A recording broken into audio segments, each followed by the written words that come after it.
어제에 이어서 에스라가 이제 백성들과 함께 예루살렘으로 돌아왔습니다. 그는 이전부터 준비했던 대로 가장 먼저 예배에 집중합니다. 8장 마지막을 보면 에스라가 이제 백성들과 함께 정말 제사를 올려드리는 그러한 모습을 보게 되죠. 이제 그들은 다시 하나님 앞에서 말씀에 순종하며 예배자의 모습으로 살아가면 되었습니다. 어떻게 하면 하나님 말씀대로 살아가는 것인가? 그것을 이제 세상 사람들에게 보여주면서 그들에게 주어진 사명을 다하는 것, 그것이 이제 이들에게 주어진 길이었죠. 그러나 백성들은 또다시 예전의 모습으로 돌아가 버렸습니다. 오늘 이 성경의 말씀은 사실 간단히 말하기에는 참 어렵습니다. 인격적인 하나님과 우리 가운데 있는 사실은 굉장히 슬프고 안타까운 우리의 이야기죠. 오늘 이 말씀을 통해 우리는 죄에 깊이 빠져들어가는 그 과정을 함께 살펴보고 죄를 바라보는 우리의 마음을 에스라의 마음에 함께 비추어 보려 합니다. 이스라엘 백성들의 잘못된 모습을 발견한 방백들의 보고가 오늘 먼저 나오는데요. 방백들은 이스라엘 백성들이 이 죄 짓는 과정을 사실은 매우 상세하게 지금 알려주고 있습니다. 이들이 얼마나 빠른 시간 내에 그 죄로 깊이 들어가게 되었는지를 말해주고 있죠. 그 첫 번째가 바로 이 땅 백성들에게서 떠나지 아니하고 라고 말하는 부분입니다. 죄를 짓지 않는 가장 좋은 방법은 사실 애초에 그 죄의 자리에 있지 않는 것이죠. 사람은 절제를 할 수 있습니다. 하나님께서 절제할 수 있는 우리에게 귀한 능력을 허락하신 것도 분명합니다. 그러나 하나님은 늘 우리에게 얘기하셨던 것이 인간의 연약함, 인간의 불완전성을 잊지 말라 하셨습니다. 그래서 때로는 흐르는 포도주를 쳐다보지도 말라고 하셨고 죄는 모양도 가지지 말라 하셨으며 시편 1편에서 죄인의 길에 서지 않는 사람이 지혜로운 사람이라고 주님은 우리에게 말씀하셨습니다. 지금 당장은 죄를 짓지 않을 수도 있습니다. 그러나 우리가 그 자리에 있는 것만으로도 언제든지 우리는 또한 죄 짓는 사람이 될 수도 있는 것이죠. 따라서 먼저 항상 죄의 자리를 피하실 수 있기를, 그곳에서 나오시는 우리가 될 수 있기를 간절히 바랍니다. 그 다음을 보면 죄의 자리에서 떠나지 않으니까 그들이 결국 그들과 함께 가증한 일을 행했다라고 방백들은 보고합니다. 그 옛날부터 가나안 토속민족은 하나님이 가증히 여기는 우상신앙을 가지고 있었죠. 처음에는 옆에 있던 죄였지만 어느덧 그 죄에 동참을 하고 있는 이 백성들의 모습을 볼 수가 있습니다. 그리고 그 다음을 가면 2절은 이렇게 시작합니다.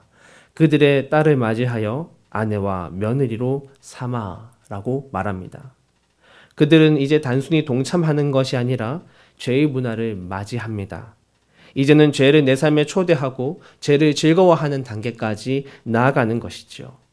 그리고 마지막은 이렇게 끝이 납니다. 거룩한 자손이 그 지방 사람들과 서로 섞인다라고 말합니다. 이제는 하나님의 자녀가 죄와 완전히 섞여서 그 형체를 알아볼 수 없는 지경에 이르고 마는 것이죠.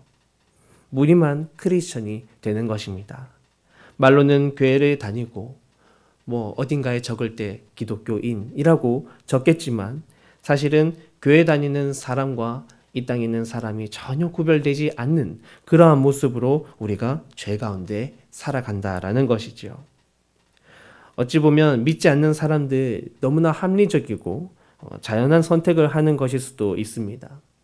우리가 오늘 이 땅에 살아가는 사람들과 전혀 구별되지 않는 모습으로 살아갈 때 과연 누가 교회로 나아가고자 생각을 할 수 있을까요?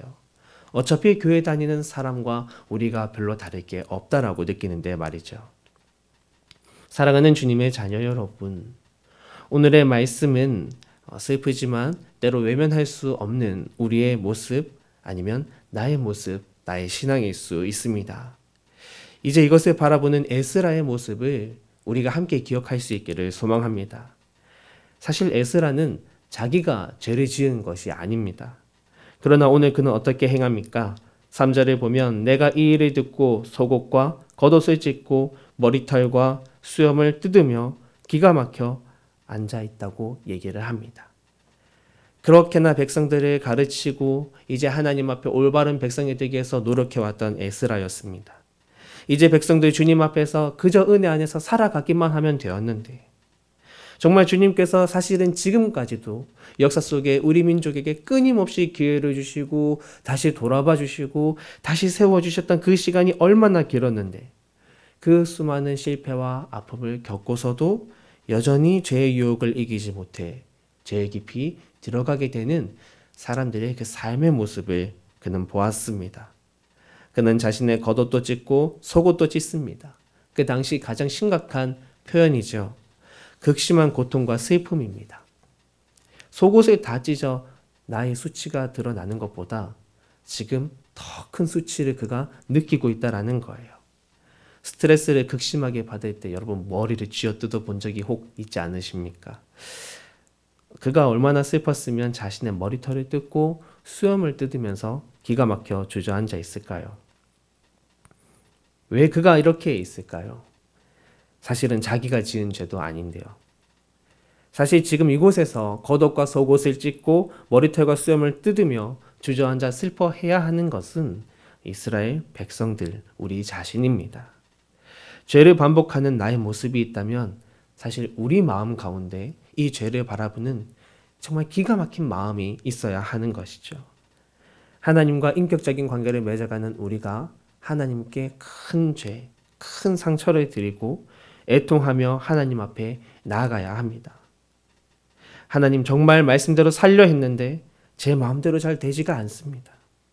똑바로 살고 싶은데 저를 도와주세요, 살려주세요, 돌이켜주세요 라고 우리는 주님 앞에 끊임없이 매달리고 또 매달리고 붙들어야 할 것입니다.